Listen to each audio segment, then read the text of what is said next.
যে বিটিআৰৰ এজন প্ৰভাৱশালী ৰঞ্জিত বসুমতাৰী ওৰফে ফেৰেঙা ডাঙৰীয়াই যি আমাৰ ABMCৰ সভাপতিক মানে তুচ্ছ তাচ্ছল্য কৰি তেখেতে কিছু মন্তব্য কৰিছে আৰু এনেকুৱা মন্তব্য কৰিছে যে ABMCৰ সভাপতি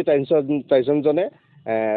BPFৰ হাগ্ৰামাৰ মানে 1 নম্বৰ দালাল এনেকুৱা ধৰণৰ মন্তব্য কিছুমান আমি সংবাদ মাধ্যমৰ জৰিয়তে দেখিবলৈ পাইছোঁ আৰু এই ক্ষেত্ৰত আমি এই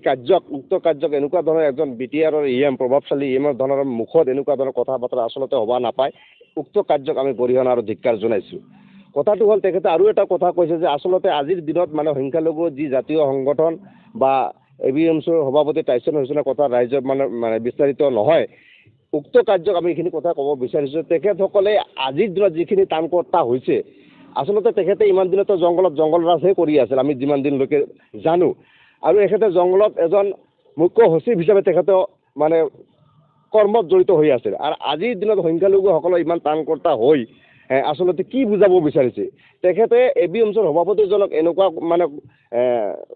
কোৱা কথাক আমি জিলা ABMCৰ ফালৰ পৰা ধিক্কাৰ আৰু গৰিহণা জনাইছোঁ আৰু অনাগত দিনত এনেকুৱা ধৰণৰ কথা যাতে তেখেতসকলে ক'ব নোৱাৰে বা নকয় এই ক্ষেত্ৰত তেখেতসকলক আমি সকীয়াই দিছোঁ কথা হ'ল আজিৰ দিনত যিখিনি আমাৰ উন্নয়ন আমাৰ সমষ্টিত যিখিনি উন্নয়ন কিমানখিনি কৰিছে কৰা নাই সেয়া জল পট স্থানীয় ৰাইজসকলে গম পায় তেখেতসকলে ইমানেই যদি মুছলিম দৰদী ৰাইজ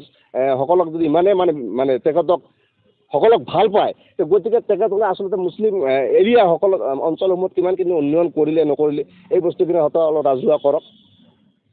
ৰাইজক বুজাওক যে এই কামখিনি আমি কৰিছোঁ আমাৰ কাৰ্যকালত গতিকে এনেই এজন ABMCৰ সভাপতিক মানে জোদাই মদাই মানে কিবা এটা মন্তব্য দি পেলাই সমাজত একটা বিশৃংখলা পৰিৱেশ কৰিব বুলি আমি কেতিয়াও ভবা নাই আৰু অনাগত দিনত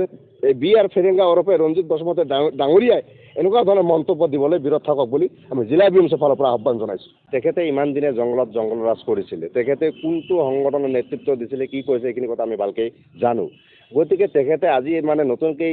আহি পেলাই 3টা বছৰ হৈ পেলাই মানে তেখেতৰ আচলতে মানে ক্ষমতাই মূৰত ধৰিছে এইখিনি কথা আমাৰ দৃষ্টিগোচৰ হৈছে গতিকে আমাৰ সভাপতিজনক তেখেতে ইমান বেয়াকৈ কোৱাৰ আচলতে ক'ত পালে গতিকে উক্ত কাৰ্যক আমি গৰিহণা আৰু ধিক্কাৰ জনাইছোঁ অনাগত দিনত যাতে এনেকুৱা ধৰণৰ মন্তব্য যাতে দিব নোৱাৰে তাৰ কাৰণে সকীয়াই দিছোঁ